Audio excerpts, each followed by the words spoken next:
Hello, and this is a video all about operations with polynomials and an introduction on what a polynomial is. So first off, what is a polynomial? A polynomial is just a bunch of terms put together that are added or subtracted. We've been using polynomials throughout algebra. The y equals mx plus b, if you just think of it as like 2x plus 5, that's a polynomial. They're two terms that are put together with addition or subtraction. Now, what's different from Algebra 1 to Algebra 2 is that we change the degree that you deal with. So as the degree changes, the name of the polynomial changes. So if the degree is 0, so if you just see a number, there's no x's, it's a constant function. If you see an x and then a number, it's a linear function. If you see an x squared, then it's a quadratic. An x to the third, it's cubic. X to the fourth, it's quartic. X to the fifth, it's quintic. All right, and then anything 6 or more, we say 6th degree, 7th degree, that sort of thing. And then as far as the terms, like how many actual things that you see after you simplify things. So if you see one term, like 2x, it's a monomial. If you see 2x plus 5, that's a binomial. If you see x squared plus 2x plus 5, that's a trinomial because there's 3 terms. Anything 4 or more, we just don't get into any more specifics. We just call that a polynomial. So in this case, you look, and it's 7x to the fourth plus 5x plus 3. X to the fourth, that means it's quartic, and there's 3 terms. It's a trinomial. So these are different examples. Remember, you name it using the degree and then the number of terms. So in the first one, 7x plus 4, it's a linear binomial. Second one is a quadratic trinomial. Third one is a cubic monomial. Fifth one is a constant monomial. It always goes degree and then number of terms.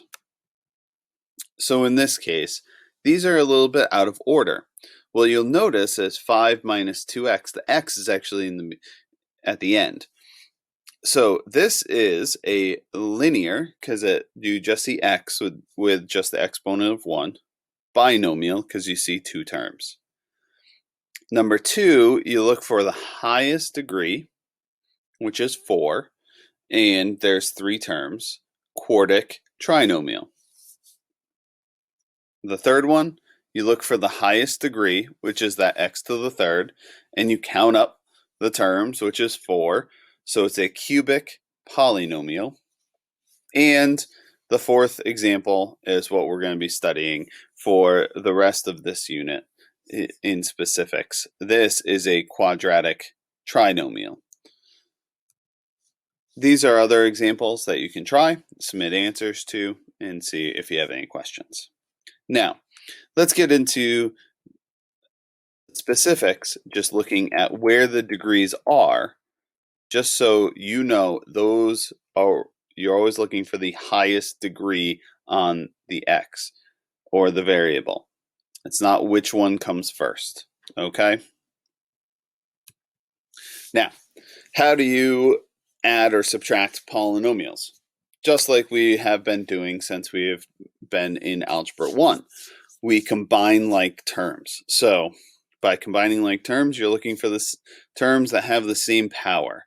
So the x squareds, the x, and then those constants or just those numbers. So you would just add those x's together, those x squareds together, add those x's together, add those constants together, and you're just combining like terms. Same thing with the second example. All you're doing, combining what you can, and that is what you are left with. So you're just going to be left with these functions or polynomials that can't be simplified anymore because they're not like terms. They don't have the same power. Now, what might be different is when you get into the subtraction. With the subtraction, you have to remember that when you're subtracting, you're actually subtracting the whole second parentheses. So you have to actually distribute that minus all the way through that second parenthesis.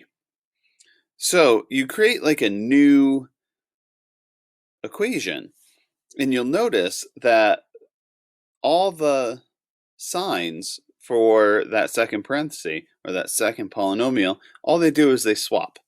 And now all you're doing is you are combining the like terms like you can. You'll notice that the minus 3x and the minus 4x squared, they don't have like terms. So what you can do is you can combine what you want, and then the second answer is it's proper in mathematics that you always then rearrange the polynomial so the highest degree is first and it counts down. So you can either leave it in the first answer and that is fine, but if you want to be a proper mathematician, then you want to leave it in that second answer. So another example of this, again, remember to distribute that negative in to all those others. So you'll notice that the two subtraction signs, they'll turn to addition, and that first one will be a minus. Now what I will do is I will combine my x squareds, my 3x squared and my x squared, 4x, x, negative 1, and 2, and that is my final answer. To multiply polynomials, we'll start off simple. So the first thing we do is it is just distributive property. We're multiplying. If you hear the word distributive property, that's all we're doing is we are multiplying. So the first thing we're going to do is we're going to do 3x times 2x. And from our previous modules, you'll remember x times x is x squared. So 3 times 2, 6, x times x, x squared. And then we also have to remember to distribute that 3x to the 1. And we get a plus 3x. That is the simplified polynomial that we just created. A couple more examples of this. So again, we are distributing that 6x in, and we get 6x squared minus 12x. Remember, the x's are very important to keep with it. Last example, with these monomials, we would get 8x squared minus 6x.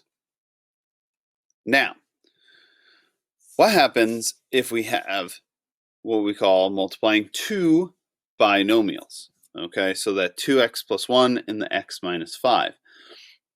That calls for double distribution. So you're going to use the distributive property twice. It's also known as FOIL. You'll also hear that term a bunch. And FOIL is really just a trick to remember what you do. It stands for first, outside, inside, last. But if you always think of these problems as distributive property, you'll never make a mistake because you're not trying to find, oh, what was that trick that I'm always looking for? You're looking for, okay, distributive property means I got to multiply everything. What I mean by that is I'm going to take this 2x and I'm going to multiply both the x and the minus 5. So I'm going to rewrite it as a double distribution. So I'm going to write it as 2x times that x minus 5. And then I'm going to multiply the 1 times both of those. Now you'll say, oh, that's easy.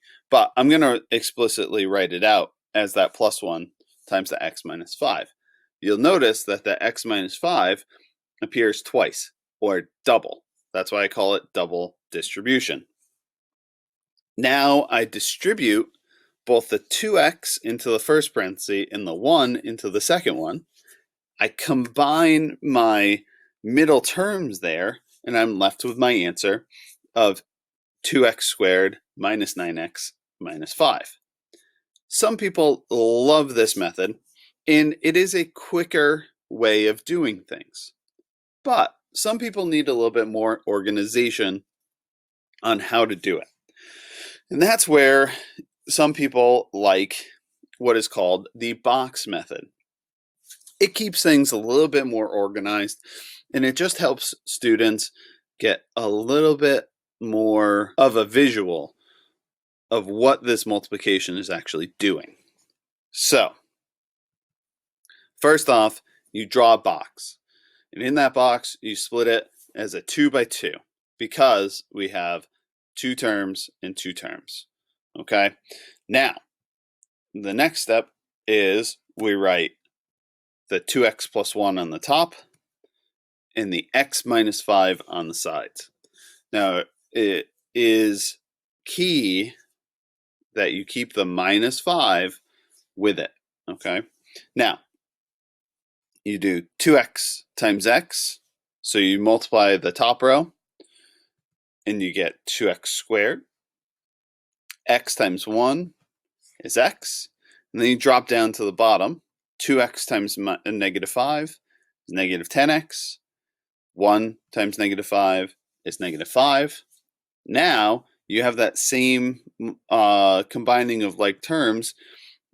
It's going to be these x's, and I combine them into one polynomial or a function here. So the reason why the box method works is if you get anything higher. So let's say we have a trinomial times a binomial. Okay, this double distribution, it's actually more like triple distribution in this case. It helps to use the box method. Now, could you use the distributive property or draw those arrows? Yes, and some students are perfectly fine doing that, and I encourage them to do it because it is a little bit quicker. But to stay a little bit organized, in this case, I just draw a 3 by 2. I label my top and my side of my box, and I multiply each term individually. That means I know that I'm not missing any term. And then what happens most of the time is that I can combine these diagonal terms together, and I'm left with my final expression. So I encourage all, if they are just getting into this multiplying polynomials or double distribution or FOIL, to start off with the box method and make sure that you have that down and understand what needs to be multiplied together, and then start writing things out in the quicker manner. Thank you very much, and again, email or ask any questions as needed.